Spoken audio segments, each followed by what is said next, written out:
அஸ்ஸலாமு அலைக்கும் and hi friends. இன்றைக்கி நம்ம சேனலில் ரொம்ப ஈஸியாக அதுவும் சீக்கிரமாக செய்கிற மாதிரி ஒரு ஸ்வீட் ரெசிபி தான் பார்க்க போகிறோம்.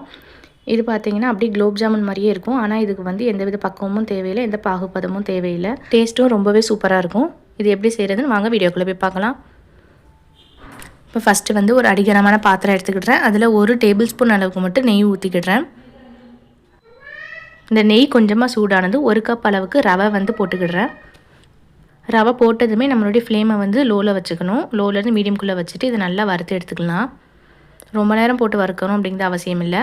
ஒரு 5 மினிட்ஸ் அளவுக்கு நம்ம வறுத்தாலே போதும்.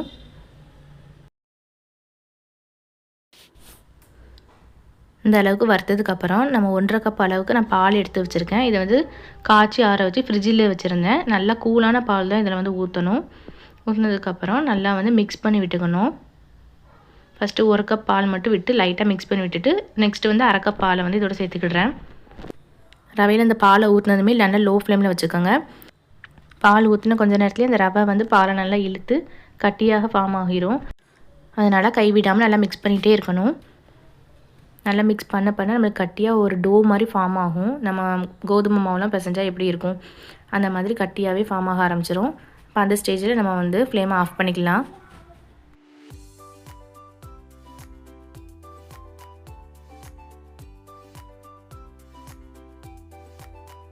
இப்போ பாருங்கள் நல்லாவே கட்டியாக ஆகிட்டு.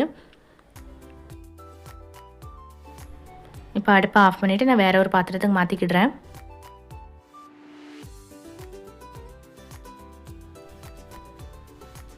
இது நம்ம நல்லா ஒரு கரண்டியை வச்சு நல்லாவே வந்து அமுக்கி விட்டுக்கணும்.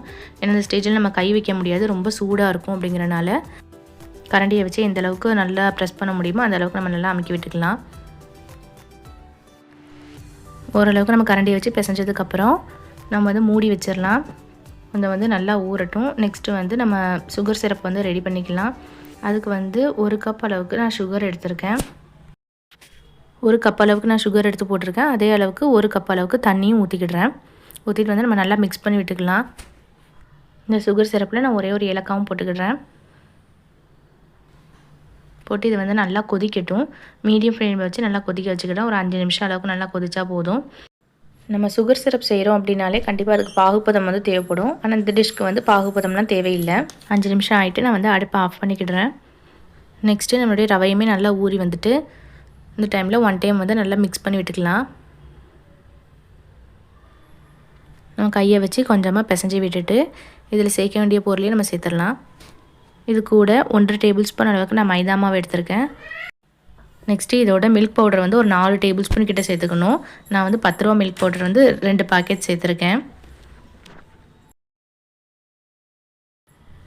அடுத்ததாக இதோட வந்து ஒரு 1/4 டீஸ்பூன் அளவுக்கு பேக்கிங் சோடா சேர்த்துக்கிடுறேன். அவ்வளோதான். இப்போ வந்து நம்ம மொத்தமாக சேர்த்து எல்லாத்தையும் நல்லா சேர்த்து பிசைஞ்சு எடுத்துக்கணும்.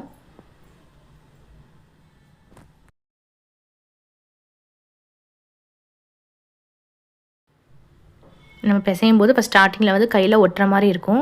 நம்மளுக்கு நல்ல பிசைய நம்மளுக்கு வந்து ஒட்டாமல் கடைசியில் வந்து ஒரு டோ மாதிரி வந்துடும். இப்போ இந்த மாவுலேருந்து கொஞ்சம் கொஞ்சமாக எடுத்து நம்ம வந்து ஷேப் பண்ணிக்கலாம். நம்ம குலோப் ஜாமுனுக்குலாம் மாவு எடுத்து நம்ம உருண்டை பிடிப்போம்ல, நம்ம இதை உருண்டையாக பிடிக்காமல் நல்ல ஒரு ஃப்ளாட்டாக ரவுண்டாக வந்து பிடிச்சி எடுத்துக்கலாம். கையில் எடுத்துகிட்டு இந்த மாதிரி நம்ம உருண்டை பிடிக்கணும். அதுக்கு முன்னாடி கையில் வந்து கொஞ்சமாக நெய் தடவிக்கணும். அப்படின்னா நம்மளுக்கு ஷேப் வந்து கரெக்டாக வரும்.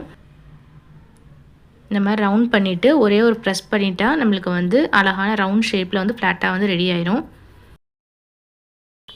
பாருங்கள் இந்த மாதிரி தான். இதே மாதிரி எல்லா மாவுகளையுமே நம்ம ரவுண்ட் பண்ணி வச்சுக்கலாம். இந்த மாதிரி ரவுண்ட் பண்ணும்போது நம்மளுக்கு லைட்டாக கீரல் வந்தாலும் பிரச்சனை இல்லை. ஏன்னா குலோப் ஜாமுனுக்கு தான் நம்மளுக்கு கீரல் வந்துச்சு அப்படின்னா அது பிரிஞ்சு போயிடும். இந்த மாவை நம்ம பொரிச்சு எடுக்கும்போது நல்லா சூப்பராகவே வரும். நான் எடுத்திருந்த 1 கப் ரவைக்கு சரியாக எனக்கு 18 உருண்டைகள் வந்துருந்துச்சு. பாருங்கள் இப்போ எல்லாத்தையுமே ஷேப் பண்ணிட்டோம். வேறு ஒரு பாத்திரத்தில் நம்ம எண்ணெய் சூடு பண்ணி வச்சுக்கணும். எண்ணெய் வந்து ரொம்ப ஹை ஃப்ளேமில் வச்சு நம்மள புகை வர அளவுக்கு சூடு பண்ணிடக்கூடாது. அப்படி பண்ணோம் அப்படின்னா போட்ட உடனே நம்மளுக்கு வந்து கரிஞ்சிரும்.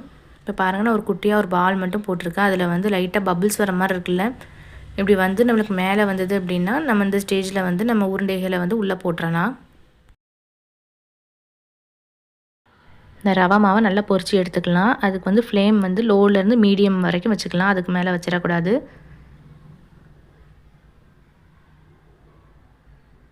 இதை போட்டுட்டு ஒரு 2-3 நிமிஷம் கழித்து நம்ம வந்து திருப்பி போட்டுக்கலாம். பாருங்கள் நான் திருப்பி போட்டிருக்கேன். நம்ம திருப்பி போடும்போது நல்லா கவனமாக திருப்பணும். ஏன்னா கீழே வந்து 1, 2 ஒட்டி இருந்துச்சு அப்படின்னா அது பொறுமையாக வந்து திருத்தணும், பிஞ்சிட்டு வந்துடக்கூடாது. அடியில் ஒட்டிட்டு இருந்ததில் வந்து நல்லாவே கலர் வந்து சேஞ்ச் ஆகிருக்கும். இதில் பாருங்கள் நல்லாவே ஒரு ப்ரௌன் கலரில் வந்துட்டு இதே மாதிரி எல்லா பக்கம் ப்ரௌன் ஆகிற வரைக்கும் நல்லா பொரிய வச்சுக்கணும். இப்போ பாருங்கள் இந்த அளவுக்கு நல்லா கலர் சேஞ்ச் ஆனதுக்கப்புறம் நம்ம இதை எடுத்துடலாம். இது எல்லாத்தையும் எடுத்துகிட்டு நம்ம உடனே சுகர் சிரப்பில் வந்து போட்டுறக்கூடாது. எடுத்து ஒரு 5 நிமிஷம் கொஞ்சம் ஆற வச்சுட்டு அதுக்கப்புறம் தான் சுகர் சிரப்பில் வந்து போடணும். இப்போ இதை சுகர் சிரப்பில் போட்டு ஊற வச்சிடலாம். நெக்ஸ்ட் பேட்சையும் அதே மாதிரி பொரிச்சு எடுத்துக்கலாம். இப்போ எல்லாத்தையுமே நம்ம பொரிச்சு எடுத்தாச்சு. இப்போ இதையுமே நம்ம சுகர் சிரப்பில் வந்து போட்டு வச்சிடலாம். நம்ம முன்னாடி போட்டதை பாருங்கள் நல்லா ஒரு சூப்பராக ஊறி இருக்குது. இன்னுமே நல்லா ஊறினா நல்லாயிருக்கும். அதனால் எல்லாத்தையுமே போட்டு நம்ம ஒரு 30 மினிட்ஸ் அளவுக்கு நம்ம ஊற வச்சுக்கலாம். இப்போ எல்லாத்தையுமே போட்டாச்சு. எல்லா பக்கம் சுகர் சிரப் படுற மாதிரி ஒரு வாட்டி நல்லா கலந்து விட்டுட்டு நம்ம மூடி வச்சிடலாம். இப்போ பாருங்கள் எந்தளவுக்கு சூப்பராக ஊறி வந்திருக்குன்னு. சுகர் சிரப் வந்து ரொம்ப கொஞ்சமாக தான் இருக்குது. ஏன்னா எல்லாமே நல்லா ஊறி நல்லா புசு புசுன்னு சூப்பராக வந்திருக்கு. பார்க்குறதுக்கே தெரியுது நல்லா ஒரு கலரில் நல்லா சூப்பராக வந்திருக்கு. டேஸ்ட்டுமே வந்து அப்படியே நம்ம குலோப் ஜாமுன் சாப்பிட்ற மாதிரியே இருக்கும். நல்ல ஒரு டேஸ்ட்டாக இருக்கும். ஏன்னா மில்க் பவுடர்லாம் ஆட் பண்ணியிருக்கோம் அப்படிங்கிறனால நல்ல ஒரு ரிச்சான டேஸ்ட்டில் இருக்கும். நீங்களே பார்த்துருப்பீங்க. இது செய்கிறது வந்து ரொம்ப ஈஸி. நம்மளுக்கு எந்த வித பக்குவமே இல்லாமல் ரொம்ப ஈஸியாக வந்து அதுவும் சீக்கிரமாக வந்து செஞ்சிடலாம். நான் சொன்ன அளவுகளோடு நீங்களும் ட்ரை பண்ணி பாருங்கள். ட்ரை பண்ணி பார்த்துட்டு எப்படி இருந்துச்சு அப்படிங்கிற ரிசல்ட்டை மறக்காமல் கமெண்ட்டில் ஷேர் பண்ணுங்கள். இந்த வீடியோ பிடிச்சிருந்துச்சு அப்படின்னா லைக் பண்ணிக்கோங்க, சப்ஸ்கிரைப் பண்ணிக்கோங்க, அப்படி இந்த பெல் ஐக்கானையும் ப்ரெஸ் பண்ணிக்கோங்க. அப்போனா தான் நான் போடுற நியூ வீடியோஸ் எல்லாமே உங்களுக்கு நோட்டிஃபிகேஷனாக வரும். தேங்க்யூ.